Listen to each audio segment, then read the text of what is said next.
Hello students, in this lecture we are going to see how the transportation occurs in human being. બરાબર, આપણે transportation of એનિમલ્સની વાત કરવાની છે અને પછી પ્લાન્ટ્સની વાત કરવાની છે. યુઝ્યુઅલી એને માટે જે એક્ઝામ્પલ આપણે લીધેલું છે that ease of transportation in human beings. Transportation word પરથી તમને એવું લાગે કે બસ, ટ્રેન, રિક્ષા, બટ ના, એ ટ્રાન્સપોર્ટેશન નહીં. Internal transportation of sum of the most important components of our body, કે જે આપણી બોડીના દરેકે દરેક પાર્ટને મળવું જોઈએ, that is called as the transportation that is inside the body. બરાબર. For transportation we all know that the substance which transports most of the compounds is the blood, and in blood it can be divided into two things. First is fluidic material that is present in the blood, which is called as plasma, and there are cells. In cells, one of the cell is RBC, red blood cells, or we can say red blood corpuscles. The plasma transports the food, carbon dioxide and nitrogenous waste. This particular RBC is responsible for the transport of oxygen. Blood also transports salt and some other ions through the body. So basically this particular thing, the blood, the fluid that is present inside our body, is responsible for the transport of substances, majorly oxygen and carbon dioxide, throughout the body. So we need something that will pump this particularly blood throughout the body. આખી બોડીમાં આ બ્લડને પહોંચાડવા માટે there should be a pump. For example, if this is a building અને એમાં third floor પર મારે water પહોંચાડવું હોય તો there should be a pump કે જે એને ત્યાં સુધી પહોંચાડી શકે. For the same purpose, even our human body requires such a pump that can pump the blood all over the body. So for that we have this particular thing, which is a very tiny thing compared to what I drew on board, which is called as heart. હાર્ટનો shape આ રીતેનો આવે, જે આપણે ઇમોજીમાં ને એમાં આમ આવે ને તેવો નથી. બરાબર. તો this is how the heart is in our humans, and it is just a fist like. The size of a heart is our fist like. Any size કેટલી હશે? એક ફિસ્ટ જેટલી હશે. એટલે આપણી એક મુઠ્ઠી જે કહેવાય તે મુઠ્ઠી જેટલી હશે. જગ્યા નથી એટલે આપણે બહુ ગૂંચળું નહીં કરીએ. એટલે બરાબર. તો it is a fist like and it is situated under the left lung. આપણા જે લેફ્ટ લંગ છે તેની નીચેની side it is situated, and it is a fist like structure. Now the size of it is fist like. Now if we move towards the structure of heart, it has the four different chambers, two left chambers and two right chambers, two upper chambers and two lower chambers. તો 4 ને 4 8 થઈ ગયા એવું ના, 4 જ થાય ને. એ લોકોને ખાલી અલગ રીતે કીધું. આપણે જો ઉપરના બે ચેમ્બર અને નીચેના બે ચેમ્બરની વાત કરીએ તો ઉપરના જે ચેમ્બર્સ છે they are called as atriums or atria, અને નીચેના જે છે they are called as ventricle. But as they are on the left and right side respectively, બરાબર, તો એ left atrium and right atrium છે અને left ventricle and right ventricle છે. હવે આપણને એમ થાય કે બોર્ડ પર મેં ડ્રો કર્યું અને આ તો રાઇટ સાઈડ છે અને આ તો લેફ્ટ સાઈડ છે, સર ગાંડા થઈ ગયા કે કેમ ઊંધું લખ્યું? બટ મેં ઊંધું નથી લખ્યું. Imagine if I am standing right like this અને મારું હાર્ટ આ રીતે છે, તો મારા હાર્ટની જે લેફ્ટ સાઈડ હશે તો તે આ જ છે. So basically this is the right terms indication that I have did. So આ જે 4 ચેમ્બર છે, those 4 chambers or 4 chambers, they are specifically there so that the oxygenated blood and deoxygenated blood, એટલે blood which carries oxygen and blood in which the oxygen is not there, એ બધા mix નહીં થઈ જવું જોઈએ. એ બંને blood mix નહીં થવું જોઈએ. જો એ મિક્સ થઈ જાય તો there can be problem for animals like humans and other mammals, કે જે લોકોને એનર્જી રિક્વાયરમેન્ટ બહુ વધારે છે, સો દેટ એ મિક્સ થઈ જાય તો એમને નહીં ચાલે. બરાબર. સો એ મિક્સ નહીં થાય એને માટે આ રીતે 4 ચેમ્બર અલગ અલગ છે. જે આ ઉપરના ચેમ્બર છે, for example left atrium and right atrium are smaller compared to the left ventricle and right ventricle. બરાબર. સો જે ઓક્સિજનેટેડ બ્લડ હશે, હવે કઈ રીતે બ્લડ હાર્ટની અંદર મૂવ થાય અને હાર્ટમાંથી કઈ રીતે બહાર જાય તેની આપણે વાત કરીએ. જે ઓક્સિજનેટેડ બ્લડ હશે, the oxygenated blood from the lungs, જે લંગ્સમાંથી વેન્સ હશે તે એને લઈને આવશે pulmonary veins. It will enter into left atrium. Left એટ્રિયમમાં ક્યારે એન્ટર થશે? જ્યારે આ લેફ્ટ એટ્રિયમ રિલેક્સ પોઝિશનમાં હશે.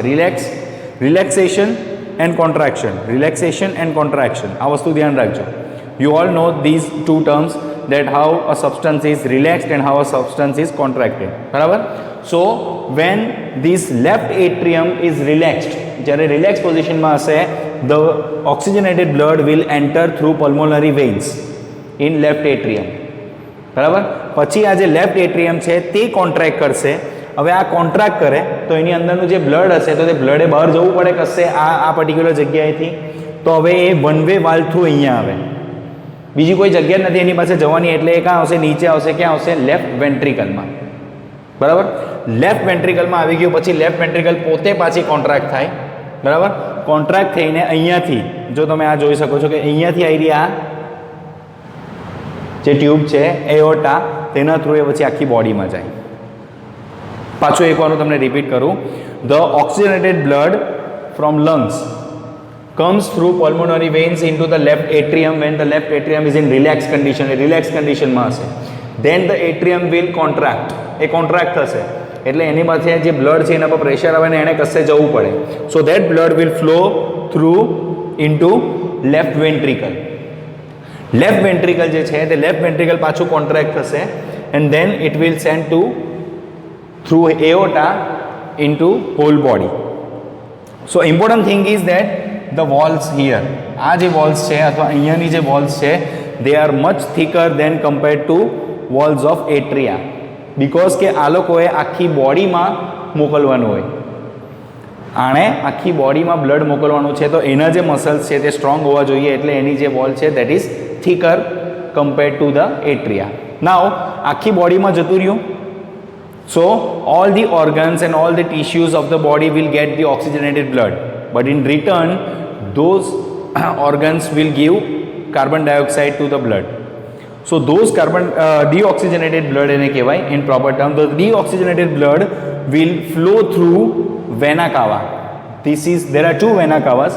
This is called as vena cava for lower part of the body and this is called as vena cava for upper part of the body. એને proper term માં superior અને inferior vena cava કહેવાય. પણ તમે જ્યારે science લેશો 11thમાં ત્યારે તમને જે બાયોલોજી આવશે તે બાયોલોજીમાં મેજરલી તમને આ ડિટેલમાં ભણવાનું આવશે કે કઈ રીતે અહીંયાથી બી અહીંયા જાય, ત્યારે જે વાલ્વ્સ છે અહીંયા જે બધા છે ને આ તમને બતાવેલું છે, અહીંયા આ એકચ્યુઅલી વાલ્વ્સને સપોર્ટ કરતા મસલ્સ છે, આ અને આ વાલ્વ્સ છે. એ ડિટેલમાં તમે આપણે 11th સાયન્સમાં જોઈશું. બરાબર? અત્યારે the deoxygenated blood from all over the body, lower પાર્ટમાંથી આ વેના કાવા અને અપર પાર્ટમાંથી આ વેના કાવામાંથી it will enter into right atrium. Deoxygenated blood જે છે તે. બરાબર? ક્યારે? જ્યારે આ રિલેક્સ પોઝિશનમાં હશે. Then it will contract. એ કોન્ટ્રાક્ટ થશે એટલે એક જ બાજુ જવાય ક્યાં? તો રાઇટ વેન્ટ્રિકલમાં આવશે. સો પછી પાછું આ કોન્ટ્રાક્ટ થાય અને અહીંયાથી pulmonary arteries through it will enter into or it will go towards lungs, અને લંગ્સમાં પાછું એ શું કરશે? કાર્બન ડાયોક્સાઇડ રિલીઝ કરી દેશે, એટલે આપણે જે એક્ઝેલ કરીએ ત્યારે કાર્બન ડાયોક્સાઇડ બહાર આવી જાય. સો lungs is the place where oxygen and carbon dioxide are replaced. બરાબર? હવે પાછું એકવાર આખી જે સાયકલ છે તે રિપીટ કરી જાઉં. The oxygenated blood will flow through pulmonary veins into the left atrium. જે અપર પાર્ટ છે તે લેફ્ટ એટ્રિયમમાં એ રિલેક્સ પોઝિશનમાં હશે. Now it will contract, then the blood flows through left ventricle. Left ventricle પાછું કોન્ટ્રાક્ટ થાય એટલે આ એઓર્ટા જે છે તે aorta throughout the body the oxygenated blood, the blood which is having oxygen will flow in whole body through arteries. બરાબર? દેન આખી બોડીમાંથી જે ડીઓક્સિજનેટેડ બ્લડ આવશે યુઝ થઈ ગયા પછી oxygen, that will flow through vena cava into the right atrium in a relaxed position. Then it will contract and it enters into right ventricle. Then right ventricle contracts and it flows out through pulmonary arteries into the lungs. ખબર પડી? એક વસ્તુ ધ્યાન રાખજો, normally in our human body The arteries carry oxygenated blood and veins carry deoxygenated blood. But in case of these, in case of the lungs, it is reverse. Pulmonary veins જે છે તે ઓક્સિજનેટેડ blood લાવશે અને pulmonary arteries જે છે તે deoxygenated blood લઈ જશે, which is different from the body. બરાબર, જે બોડીમાં હશે તે આ રીતે હશે અને જે હાર્ટમાં હશે, અરે સોરી, લંગ્સને રિલેટેડ જે હશે તે આ રીતે હશે, બીચ આર ડિફરન્ટ, એટલે એમાં કન્ફ્યુઝ નહીં થવાનું. So this is how the blood flows through out the body in humans. આ રીતે આખું બ્લડ જે છે તે એક ચેમ્બરમાંથી બીજા ચેમ્બરમાં, બીજા ચેમ્બરમાંથી આખી બોડીમાં, બોડીમાંથી ડીઓક્સિજનેટેડ બ્લડ છે જે તે પાછું જે એક ચેમ્બરમાં આવશે થ્રુ વેના કાવા, બરાબર, એ ચેમ્બરમાંથી આ ચેમ્બરમાં અને આ ચેમ્બરમાંથી પછી લંગ્સમાં. This is how our body works. Now in mammals and birds, in some birds there are 4 chambers. એ આપણે થોડું હવે ડિટેલમાં વાત કરીએ, જે મેં તમને પહેલાં કીધેલી હતી. Why they have 4 chambers? Because the oxygenated and deoxygenated blood જે છે they should not mix, because the energy requirement for these animals, that is mammals and some birds, is so high that if this will get mixed, it can create problem for them. But in case of moderately energy requiring animals, for example reptiles and amphibians, તો એમને માટે they have majorly 3 chambered heart. બીજી એક energy રિક્વાયરમેન્ટનો problem એ છે કે mammals, જેટલા બી mammals છે તે including humans, they have to maintain a certain body temperature. આપણું જે 37 ડિગ્રી સેલ્સિયસ ટેમ્પરેચર છે તો તે આપણું ડેફિનેટ હશે કે એ ટેમ્પરેચર પર આપણી બોડી રહેશે. In this reptiles they do not have to maintain such temperature. એ લોકોમાં જે એન્વાયરમેન્ટનું ટેમ્પરેચર છે તે રીતે એ લોકો જાતે એડજસ્ટ કરી લે અને સર્વાઈવ કરે. For us we have to maintain 37 degree Celsius, weather it is 10 degree outside or 45 degree outside. આપણી બોડીએ 37 અંદર મેન્ટેન કરવું પડે, and that requires certain amount of energy. And that energy is saved because of the 4 chambers of the heart, because the oxygenated and deoxygenated blood do not mix together. આના કરતાં બી ઓછી હજુ વાત કરીએ આપણે તો ઇન ફિશ, જે aquatic animal છે તે લોકોમાં 2 ચેમ્બર્ડ હાર્ટ જ આવે ખાલી. બરાબર, એટલે લાસ્ટ યર તમે જે ક્લાસિફિકેશન 9th સ્ટાન્ડર્ડમાં આપણે જે એનિમલ અને પ્લાન્ટ ક્લાસિફિકેશન ભણેલા, અને એની અંદર આપણે જોયેલું કે some of the animals are having 3 chambered heart, some having 2 chambered heart and some do have 4 chambered heart, 4 chambers heart with 4 chambers. તો તે કેમ, તે હવે તમને ખબર પડે છે what is the reason behind it. Everything in our living world is having a certain reason. કોઈ પણ વસ્તુ આપણી બોડીમાં કે આખા વર્લ્ડમાં જે લિવિંગ થિંગ્સમાં છે તે વિધાઉટ રીઝન નથી. ખ્યાલ આવ્યો? So here our transportation in humans and majorly heart is complete. બરાબર, હજુ એકવાર આપણે રિપીટ કરવું છે. ઓકે, ચાલો એકદમ જલ્દી. ઓક્સિજનેટેડ બ્લડ હશે તે લંગ્સમાંથી આવશે through pulmonary veins into left atrium. Left એટ્રિયમમાંથી it will enter into left ventricle. જ્યારે એ કોન્ટ્રાક્ટ થાય ત્યારે જ એકમાંથી બીજી જગ્યાએ જાય, એટલું યાદ રાખવાનું.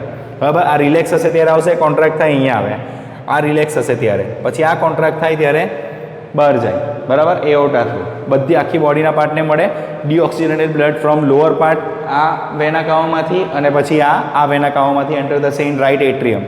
રાઇટ એટ્રિયમ ત્યારે રિલેક્સ પોઝિશનમાં હશે, એ કોન્ટ્રાક્ટ થશે, નીચે આવશે રાઇટ વેન્ટ્રિકલમાં. રાઇટ વેન્ટ્રિકલમાંથી પછી ક્યાં જાય? લંગ્સમાં. અને લંગ્સ પાછું એમાંથી જે કાર્બન ડાયોક્સાઇડ છે તે લઈ લે, ઓક્સિજન આપી દે, પાછું અહીંયાથી અહીંયા આવે. કન્ટિન્યુઅસલી આ સાયકલ જે છે તે ક્લોઝડ ફોર્મમાં ચાલુ રહે. That's why our transportation system is called as close transportation system. તમે 11th સાયન્સમાં જ્યારે આગળ ભણશો, બાયોલોજી લેવો ઇન કેસ, તો બાયોલોજીમાં તમને અલગ અલગ એનિમલ્સ ભણવાના આવશે. ફોર એક્ઝામ્પલ અર્થવોર્મ, કોકરોચ, તો એ બધામાં જે છે તેમાં ઓપન સિસ્ટમ જોવા મળે, open circulatory system. This is close circulatory system. કોઈ પણ જગ્યાએ આપણું બ્લડ જે વેન્સ અને આર્ટરીઝ છે તેની બહાર નથી આવતું. So that's why it is called as closed circulatory system. બરાબર, તમને ઇન કેસ કંઈ વસ્તુ સમજ નહીં પડે તો you can call me at any time or WhatsApp me, and if in case you need any help, I am always there. Notes બનાવજો અને મને સેન્ડ કરજો. Thank you.